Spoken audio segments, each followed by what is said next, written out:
देखिए आज का हमारा टॉपिक है लौह चुंबकीय पदार्थ। चुंबकीय पदार्थों के बारे में बात कर रहे थे। चुंबकीय पदार्थ तीन तरीके के बताए।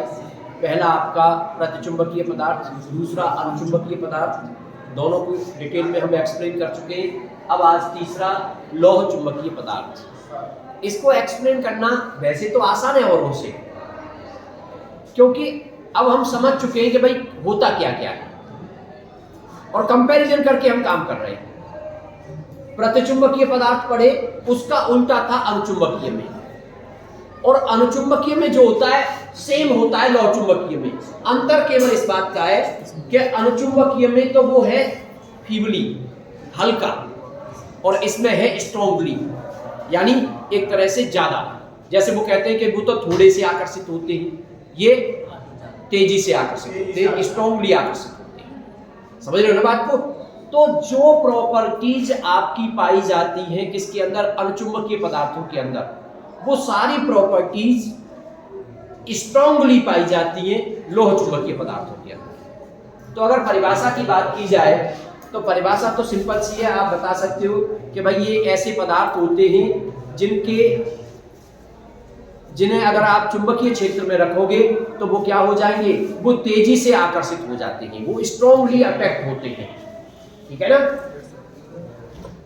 दूसरी बात, इनके एग्जाम्पल्स की बात करें तो इनके एग्जाम्पल्स भी सीमित हैं। 4-5 ही ध्यान रखने, उससे आपका काम चल जाएगा। एक तो आपके जो आयरन, निकल, कोबाल्ट जो चुंबकत्व की परिभाषा देने के लिए आपने यूज किए थे वो 3 हो गए, गैडोलिनियम और एलॉय। एलॉय का मतलब इनकी मिश्र धातुएं वगैरह बनाते हैं आपस में मिला करके, तो वो जो बनते हैं वो भी क्या है? लौह चुंबकीय पदार्थ के एग्जाम्पल हैं। तो बात समझ में आ रही है ना? अगर आप किसी पदार्थ, यानी ये पदार्थ कैसे होते हैं, जब इनको किसी बाहरी चुंबकीय क्षेत्र में रखोगे तो ये तेजी से चुंबकीय क्षेत्र की दिशा में आकर्षित हो जाएंगे। ठीक है? अब बात आती है इनकी प्रॉपर्टीज की, कि इनके गुण क्या होने चाहिए।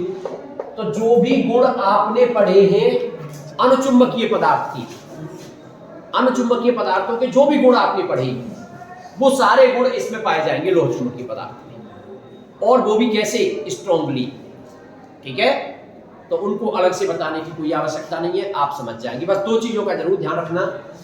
एक तो आप काई एम की बात करें, एक म्यू आर की बात करें, और एक काई एम को टेम्परेचर के साथ लिंक करने की बात करें।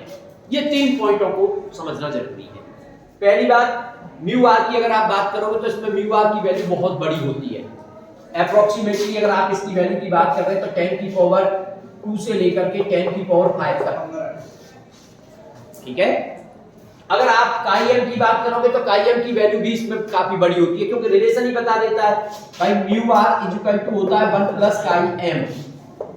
अपने आप बता दोगे जब ये यहां पे लेकर के 100 से लेकर के कितनी है 10 की पावर 5 तक के ऑर्डर में है, तो आप पता लगा सकते हो भाई इसमें 1 अगर काई एम निकालोगे तो 1 माइनस हो जाएगा, म्यू आर माइनस 1, तो केवल 1 माइनस होगा। तो काई एम की वैल्यू भी इसमें क्या रहेगी? बहुत ज्यादा रहेगी। ठीक है? तीसरी जो बात है, काई एम जो होती है इनके लिए भी इनवर्सली प्रोपोर्शनल होती है। किसके? टेम्परेचर। अगर आप टेम्परेचर बढ़ाते हो तो इनकी चुंबकीय प्रवृत्ति जो होती है वो घटती है, लेकिन वास्तव में इनके लिए जो फॉर्मूला यूज किया जाता है वो ये वाला फॉर्मूला यूज नहीं होता। क्योंकि अगर आप इस फॉर्मूले से मतलब था, अगर आप इसमें काई एम को ऐसे लिख दोगे equal to C upon T, तो इसको कहते हैं क्यूरी लॉ, क्यूरी का नियम। इसको आप क्यूरी लॉ बोलते हो, क्यूरी का नियम बोलते हो, लेकिन ये होता है अनुचुंबकीय पदार्थों के लिए। ठीक है? अगर लोह चुंबकीय पदार्थों की बात करें तो इस नियम में थोड़ा सा संशोधन किया था वाइस ने, साइंटिस्ट का नाम है, और उसको बोलते हैं क्यूरी वाइस का नियम।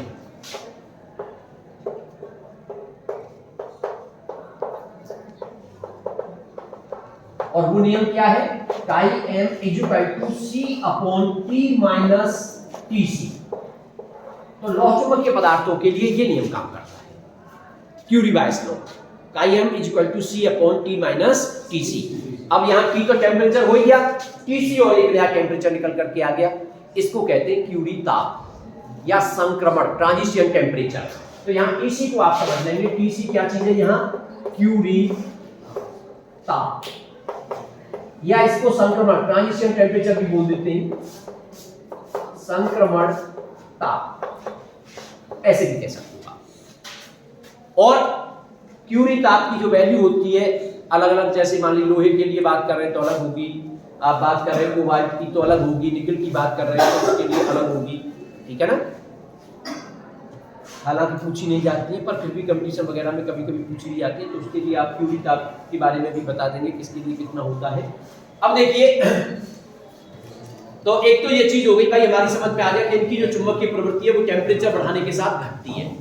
और भूलने वाली इसलिए कंडीशन नहीं बनेगी क्योंकि दोनों की ही टेम्परेचर के साथ घटती है, लेकिन नियम अलग अलग फॉलो किए जा रहे हैं। उसमें उस नियम को फॉलो किया जा रहा है, इसमें इस वाले नियम को फॉलो किया जा रहा है। अब यहाँ एक पॉइंट और आ गया, क्यूरी ताप। तो इस क्यूरी ताप की डेफिनेशन भी आप थोड़ा सा समझ लीजिए कि क्यूरी ताप की डेफिनेशन क्या होती है। यानी क्यूरी ताप एक ऐसा ताप हो गया कि अगर किसी पदार्थ का टेम्परेचर इस क्यूरी ताप से कम रहेगा, पदार्थ का टेम्परेचर इस क्यूरी ताप से कम रहेगा तो वो पदार्थ लोह चुंबकीय पदार्थ की भांति व्यवहार करेगा, वो पदार्थ लोह चुंबकीय पदार्थ होगा। लेकिन अगर आप उसका टेम्परेचर क्यूरी टेम्परेचर से बढ़ा दोगे तो फिर वो अनुचुंबकीय पदार्थ बन जाएगा। परिभाषा बड़ी सिंपल सी है, क्यूरी ताप वह ताप है जिससे नीचे तो पदार्थ लोह चुंबकीय पदार्थ होता है और उसके ऊपर वह अनुचुंबकीय में परिवर्तित हो जाता है। उस ताप को क्यूरी ताप या संक्रमण ताप कहते हैं, ठीक है। जैसे अगर आप बात करें, मान लीजिए आप आयरन की बात कर रहे हैं, आप निकल की बात कर रहे हैं, कोबाल्ट की बात कर रहे हैं, तो आयरन के लिए इसकी वैल्यू लगभग 770 डिग्री सेल्सियस होती है। निकल की बात कर रहे हैं तो 358 डिग्री सेल्सियस होती है। क्यूरी ताप की बात कर रहा हूं टीसी की। कोबाल्ट के लिए बात कर रहे हैं तो 1121 डिग्री सेल्सियस होती है। तो हालांकि पूछा नहीं जाता है पर फिर भी एक आइडिया, बेसिक आइडिया आप ले सकते हो कि भाई इस तरह से इनके क्यूरी टेम्परेचर होते हैं। लेकिन कभी कभी एग्जाम में तो केल्विन में भी पूछ सकता है, तो केल्विन के लिए तो रखने की जरूरत ही नहीं है, आपको डिग्री सेल्सियस में याद है, केल्विन में बदलना आप जानते हो। उसमें क्या कर दोगे, 273 ऐड कर दोगे, उसमें जोड़ दोगे, वो आपका केल्विन में निकल करके आ जाएगा। तो ये बात आपकी कंप्लीट है, ठीक है। अब बात आती है इनको एक्सप्लेन करने की। एक्सप्लेन करने का मतलब क्या है भाई, आप ये कह रहे हो जब इनको बाहरी चुंबकीय क्षेत्र में रखा जाता है तो ये चुंबकीय क्षेत्र की दिशा में तेजी से आकर्षित हो जाते हैं या तेजी से चुंबकित हो जाते हैं। अब आपको उस चीज को एक्सप्लेन करना है, ठीक है ना। तो इसे एक्सप्लेन करने के लिए थोड़ा ध्यान दीजिए। वास्तव में क्या है, इसमें जो डोमेन थ्योरी होती है वो काम करती है। और डोमेन क्या होता है उसको थोड़ा ध्यान से समझिए कि इसमें डोमेन का मतलब क्या है। यानी आप ये कह रहे हैं लोह चुंबकीय पदार्थों को एक्सप्लेन करने की जब बात आती है, और कभी कभी तो कह भी देता है कि लोह चुंबकीय पदार्थों को डोमेन थ्योरी के आधार पर उसकी व्याख्या कीजिए। तो डोमेन थ्योरी क्या है इसको थोड़ा समझने की कोशिश करिए आप लोग। जैसे मान लीजिए आप किसी पदार्थ को लेकर के चल रहे हैं और उस पदार्थ में एटम्स होते हैं, और एटमों की स्ट्रक्चर को आप अच्छी तरीके से पढ़ चुके हो कि एटमों की क्या स्ट्रक्चर होती है। अगर हम एटमों की स्ट्रक्चर की बात करें तो एक एटम के लिए आप बता देते हो भाई, एटम जो साइज है 10⁻⁻10 मीटर का साइज होता है। इसका साइज से मतलब उसकी रेडियस का स्फीयर है जो आपको आंख से नहीं दिखेगा। उसका एक सेंट्रल पोर्शन होता है जिसको न्यूक्लियस आप कहते हैं, 10⁻⁻15 मीटर के ऑर्डर का हो गया। प्रोटॉन और न्यूट्रॉन उस न्यूक्लियस के अंदर हो गए और इलेक्ट्रॉन बाहर ऑर्बिटों में है, चक्कर लगा रहे हैं। अब वहां दो तरह के इलेक्ट्रॉनों की बात की जा रही है, एक तो आउटर मोस्ट वाले इलेक्ट्रॉन और एक इनर ऑर्बिट वाले इलेक्ट्रॉन। आंतरिक जो कोश है, आंतरिक जो उसकी कक्षा है, उसके इलेक्ट्रॉनों की बात की जा रही है। तो वास्तव में लोह चुंबकीय पदार्थों में क्या होता है, कोई भी एटम अपने आसपास के बहुत सारे एटमों के साथ कुछ इस तरह की कॉम्प्लेक्स म्यूचुअल इंटरेक्शंस करता है। कॉम्प्लेक्स म्यूचुअल इंटरेक्शन का मतलब क्या है, कुछ जटिल आंतरिक क्रियाएं, यानी कुछ एटमों के साथ में, जैसे ये एक एटम है या ये एक एटम है तो इसके आसपास के एटमों के साथ में इसकी कुछ जटिल आंतरिक इस तरह की क्रियाएं होती है कि ये और एटमों के अंदर की ऑर्बिट वाले इलेक्ट्रॉनों को अपनी डायरेक्शन में घुमाने के लिए बाध्य करता है। बात को ध्यान दीजिए, मैं क्या कह रहा हूं दोबारा। एक एटम है, ये एटम के अंदर दो तरह के इलेक्ट्रॉन है, एक तो फ्री इलेक्ट्रॉन जिसको बोलते हो बाहर की ऑर्बिट में चक्कर लगाने वाले इलेक्ट्रॉन, और एक अंदर की ऑर्बिटों में चक्कर लगाने वाले इलेक्ट्रॉन। सही है।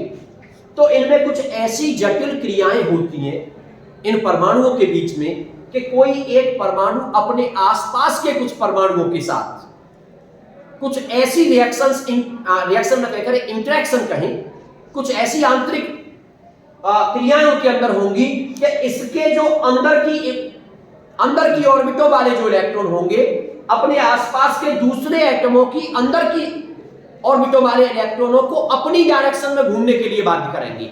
मान लो इसके अंदर के इलेक्ट्रॉन घूम रहे एंटी क्लॉकवाइज, तो आसपास के बहुत सारे एटमों के इलेक्ट्रॉन ऐसे हो जाएंगे जो कैसे घूमेंगे, एंटी क्लॉकवाइज, यानी उसी की डायरेक्शन में घूमने के लिए बाध्य हो जाती है। और इसलिए तो इनको अपने आसपास वालों को कर लिया, इस वाले ने इतनों को अपने, क्योंकि एटम एक दो नहीं होते, ये तो मैंने 6-7 बना दी, अलग बात है भाई। एटमों की संख्या तो क्या है आप जानते हो, किसी भी आप थोड़ा सा भी मटेरियल लोगे उसके अंदर लाखों करोड़ों एटम हो जाएंगे। एटम इतना छोटा होता है हमें आंख से नहीं दिखता। आपने मटेरियल ले लिया, मान लो एक पीस ले लिया, अगर इतना बड़ा आपने एक आयरन का पीस ले लिया तो आप समझ सकते हो उसके अंदर कितने एटमों की संख्या होगी, समझ गए ना। तो इस तरीके से क्या होता है कि उस पदार्थ के अंदर एक ऐसा प्रभावी क्षेत्र बन जाता है जिनके जो अंदर की ऑर्बिटों के इलेक्ट्रॉन है वो एक ही डायरेक्शन में चक्कर लगाने लग जाते हैं। और मान लो कि ये प्रभावी क्षेत्र हो गया कि इनके इस बीच में जो एटम आ रहे थे उनके अंदर के इलेक्ट्रॉन एक ही डायरेक्शन में घूम रहे हैं। इधर ये एक अलग प्रभावी क्षेत्र हो गया, उसके एक अलग डायरेक्शन में घूम रहे हैं। इधर एक ये प्रभावी क्षेत्र हो गया, उसके अलग एक डायरेक्शन में घूम रहे हैं। और इसी तरीके से तो ये जो रीजन बन गया इसको आप कहते हो डोमेन। ये जो रीजन बन गया इसको आप डोमेन बोलते हो। और जब उनके ज्यादातर इलेक्ट्रॉन एक ही डायरेक्शन में रिवॉल्व कर रहे हैं, इसका मतलब उनके क्या हो जाएगा, उनके जो चुंबकीय द्विध्रुव आघूर्ण की डायरेक्शन होगी वो एक दिशा में हो जाएगी। यानी इनका चुंबकीय द्विध्रुव आघूर्ण एक ही दिशा में है, इसका चुंबकीय द्विध्रुव आघूर्ण एक दिशा में है, लेकिन ये जरूरी नहीं है कि इस वाली दिशा में हो। इसका चुंबकीय द्विध्रुव आघूर्ण वो भी एक दिशा में है और इस वाले का चुंबकीय द्विध्रुव आघूर्ण भी एक ही दिशा में है। तो इस तरीके से हम ये कह सकते हैं कि जो प्रभावी क्षेत्र बन जाते हैं जिसको आप डोमेन कह रहे हो, डोमेन के अंदर जितने भी परमाणु आ जाते हैं उन परमाणुओं का चुंबकीय द्विध्रुव आघूर्ण एक ही डायरेक्शन में होता है। लेकिन पूरे पदार्थ का चुंबकीय द्विध्रुव आघूर्ण अब भी जीरो है। पूरे पदार्थ का चुंबकीय द्विध्रुव आघूर्ण क्यों जीरो है? अब भी m = 0। भाई परमाणुओं के अंदर तो चुंबकीय द्विध्रुव आघूर्ण है इनमें सब में, और बहुत सारे परमाणु मिलकर के एक क्षेत्र भी बना रहे हैं। मान लीजिए आप ऐसे करके दिखा रहे हो कि ये परमाणु दूसरा परमाणु इनके एक ही डायरेक्शन में, तो इन्होंने एक क्षेत्र बना लिया, ठीक है ना। लेकिन पूरे पदार्थ का चुंबकीय द्विध्रुव आघूर्ण 0 हो गया, क्योंकि किसी डोमेन का चुंबकीय द्विध्रुव आघूर्ण इधर है तो दूसरे का इधर है, तीसरे का इधर है, चौथे का इधर है। दे आर रैंडमली ओरिएंटेड, वो अनियमित रूप से वितरित हो रहे हैं, इसलिए पूरे पदार्थ का चुंबकीय द्विध्रुव आघूर्ण अब भी क्या होगा? 0 होगा। और एक डोमेन के अंदर 10⁻17 से लेकर के 10⁻21 तक परमाणु हो सकते हैं। तो थोड़ा सा समझने की कोशिश करिए इस बात को, क्योंकि बच्चे इसको समझ नहीं पाते। एक्चुअल में चीजें ही थोड़ी सी अलग हैं। आपको जब जवाब देना है तो बस 2-3 चीजों पर फोकस करना है। यानी यहां पर जो बात होती है अंदर की ऑर्बिटों में चक्कर लगाने वाले इलेक्ट्रॉनों की बात की जाती है कि कोई भी एक परमाणु अपने आसपास के परमाणुओं को कुछ ऐसी रिएक्शंस करता है, कुछ ऐसी जटिल शब्द लेके भी तुम छोड़ दोगे तो काम खत्म हो जाएगा। कुछ ऐसी जटिल आपस में क्रियाएं होती हैं कि उससे एक परमाणु के आसपास के जो परमाणु है उनके जो अंदर की जो ऑर्बिटों वाले इलेक्ट्रॉन है वो एक ही डायरेक्शन में घूमने लग जाते हैं। उस वजह से उन सभी परमाणुओं का चुंबकीय द्विध्रुव आघूर्ण एक ही डायरेक्शन में हो जाता है। और इस तरह का जो रीजन बनता है उस रीजन को कहते हैं हम डोमेन। उसमें परमाणुओं की संख्या इतनी हो सकती है, लेकिन अलग अलग जो डोमेन बनेंगे उनकी डायरेक्शन अलग अलग होने की वजह से पूरे पदार्थ का चुंबकीय द्विध्रुव आघूर्ण अब भी क्या रहता है? 0 रहता है। बात समझ में आ गई कि नहीं? अब आती है बात कि अगर इसको बाहरी चुंबकीय क्षेत्र में रखोगे तो क्या होगा। तो अब उसको थोड़ा सा एक्सप्लेन करें। और वास्तव में यहां 2 तरह की घटना होती है। जब आप इसको एक्सटर्नल मैग्नेटिक फील्ड में रखते हो तो 2 तरह की घटनाएं होती हैं, और वो 2 तरह की घटनाएं क्या है उसको समझिए। पहला पॉइंट, अगर आप लोह चुंबकीय पदार्थ को किसी बाहरी चुंबकीय क्षेत्र में रख रहे हैं और बाहरी चुंबकीय क्षेत्र बहुत ज्यादा स्ट्रांग नहीं है, तो क्या होता है, डोमेनों की बाउंड्री बदल जाती है, तो डोमेनों की सीमाओं में परिवर्तन हो जाता है। तो आप उसमें कह सकते हो डोमेनों की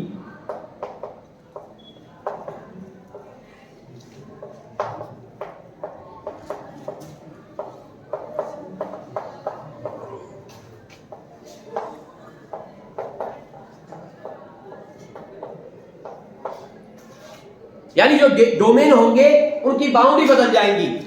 तो फिलहाल अगर आप एक डोमेन दिखाना चाहें, नॉर्मली मैं एक ले रहा हूं, शुरू में मैंने ऐसे करके बना दिया, ये कोई लोह चुंबकीय पदार्थ है और इस लोह चुंबकीय पदार्थ को मैं इस तरह से दिखाना चाह रहा हूं कि इसके सभी जो डोमेन होंगे या फिर सभी जो एटम होंगे उनके चुंबकीय द्विध्रुव आघूर्ण टोटल मिलाकर के m = 0 हो जाएगा। तो उसे कैसे दिखा सकते हो, आप ऐसे दिखा सकते हो,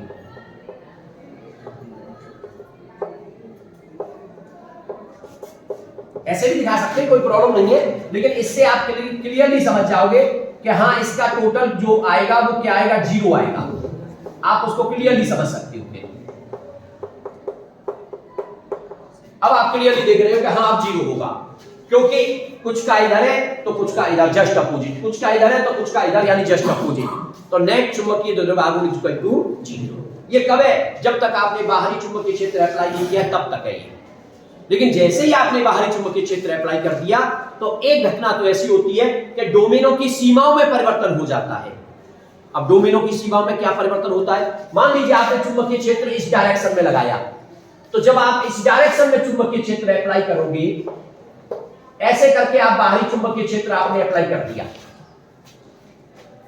तो ज्यादातर डोमेन की जो बाउंड्री होती है वो चेंज हो जाती है, और चेंज इस तरीके से हो जाती है, मान लीजिए इस तरह की घटना हो गई ऐसे करके।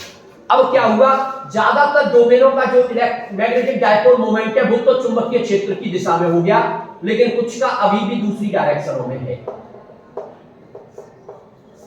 लेकिन फिलहाल के केस में आप ये नहीं कह सकते हो कि अब इसका चुंबकीय द्विध्रुव आघूर्ण जो है वो 0 होगा। क्यों, क्योंकि बाउंड्री ऐसे बदली है कि चुंबकीय क्षेत्र की दिशा में ज्यादा डोमेन आ गए हैं, बाकी और दिशाओं में डोमेनों का क्या रह गया है, एरिया जो है वो, क्षेत्र जो है वो कम रह गया है। इसको कहते हैं डोमेनों की बाउंड्री, जो सीमाएं थी वो परिवर्तित हो गई। वास्तव में तो बाउंड्री ये थी जो बिल्कुल इक्वल दिख रही थी आपको, लेकिन अब क्या दिख रहा है, अब बाउंड्री चेंज हो गई है और अब इसने नेट चुंबकीय द्विध्रुव आघूर्ण प्राप्त कर लिया है। अब आप ये नहीं कह सकते कि इसका m 0 है, बल्कि m = 0।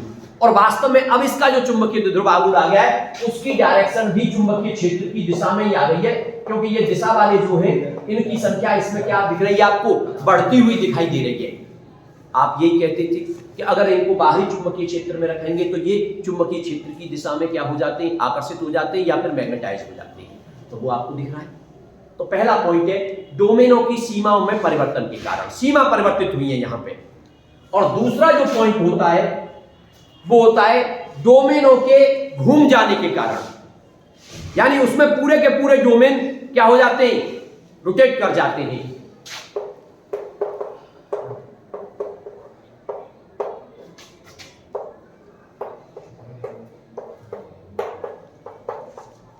मान लीजिए आपने इस पे, ये था आपका लोह चुंबकीय पदार्थ, और इस पे अप्लाई कर दिया तो सभी डोमेन घूम करके बाहरी चुंबकीय क्षेत्र की दिशा में चले गए। सभी का चुंबकीय द्विध्रुव आघूर्ण जो है वो b की डायरेक्शन में हो गया है। और इस केस में एक तरह से m = 0। और वास्तव में ऐसा तभी होता है जब सभी डोमेन घूम करके बाहरी चुंबकीय क्षेत्र की दिशा में तभी जाते हैं जब आप एक स्ट्रॉन्ग, ये जो b लगाया है आपने, ये बहुत स्ट्रॉन्ग है। अगर आप strong external magnetic field apply करते हो तब ये केस होता है कि सभी डोमेनों की बाउंड्री जो है, या सभी डोमेन घूम करके किधर चले जाते हैं, बाहरी चुंबकीय क्षेत्र की दिशा में चले जाते हैं। और अगर जो अप्लाई करने वाला चुंबकीय क्षेत्र वो थोड़ा वीक होता है तो ये सिचुएशन बन जाती है। यहां पे दोनों में डिफरेंस समझिए, दोनों में अंतर क्या है। अगर आप अब इस चुंबकीय क्षेत्र को हटा दो, आप इस चुंबकीय क्षेत्र को हटा दो तो डोमेन पहले से फिर से अपनी पूर्व स्थिति में चले जाएंगे, यानी इसका चुंबकीय द्विध्रुव आघूर्ण m जो है फिर से क्या हो जाएगा, यानी उसके अंदर से चुंबकत्व का गुण खत्म हो जाएगा। भाई चुंबक बना तब हो, लेकिन अगर आपने बाहरी चुंबकीय क्षेत्र हटा दिया तो उसके अंदर से चुंबकत्व का गुण खत्म हो जाएगा। लेकिन इस केस में क्या होता है, अगर आप बाहरी चुंबकीय क्षेत्र को हटा लोगे तो डोमेन पूरी तरह से लौट करके अपनी पूर्व स्थिति को प्राप्त नहीं कर पाते हैं, बल्कि उसके अंदर कुछ न कुछ चुंबकत्व शेष रह जाता है। उनके अंदर मैग्नेटिक डायपोल मोमेंट परमानेंटली कुछ न कुछ बच जाएगा। हो सकता है टोटल न बचे, लेकिन परमानेंटली कुछ न कुछ रह जाएगा। तो ये दोनों चीजों को तुम्हें समझना जरूरी है। इसको कहते हैं लोह चुंबकीय पदार्थों को डोमेन थ्योरी के आधार पर एक्सप्लेन करना। तो इस तरीके से देखिए, ये लोह चुंबकीय पदार्थ हो गई। लोह चुंबकीय पदार्थ की परिभाषा आपकी समझ में आ गई, उसके एग्जाम्पल गिने चुने एग्जाम्पल हैं आपके 2-3। उसके बाद प्रॉपर्टीज की बात की जाए, अणुचुंबकीय पदार्थों की सारी प्रॉपर्टी लोह चुंबकीय पदार्थों में होती हैं और स्ट्रांगली होती हैं। उसके बाद एक काईएम को टेम्परेचर के साथ बात किया जाए तो वैसे तो देखा जाए तो टेम्परेचर बढ़ाने पर दोनों की ही चुंबकीय प्रवृत्ति घटती है, लेकिन अलग अलग लॉ को फॉलो करते हैं। अणुचुंबकीय पदार्थ है तो एक तरह से क्यूरी लॉ को फॉलो कर रहा है, और लौह चुंबकीय पदार्थ है तो क्यूरी वाइस लॉ को फॉलो कर रहा है। और वहीं से क्यूरी टेम्परेचर वाली बात भी आ जाती थी, उसको भी आपने समझ लिया। क्यूरी टेम्परेचर एक ऐसा टेम्परेचर है कि अगर आप उससे नीचे बात कर रहे हैं तो पदार्थ लौह चुंबकीय पदार्थ की तरह व्यवहार कर रहा है, लेकिन अगर उससे टेम्परेचर बढ़ा दिया जाएगा तो पदार्थ लौह चुंबकीय नहीं रह जाएगा, बल्कि वो किस में बदल जाएगा, अणुचुंबकीय में बदल जाता है। उसको क्यूरी टेम्परेचर आप कहते हैं। तो इस तरीके से ये टॉपिक आपका कंप्लीट है।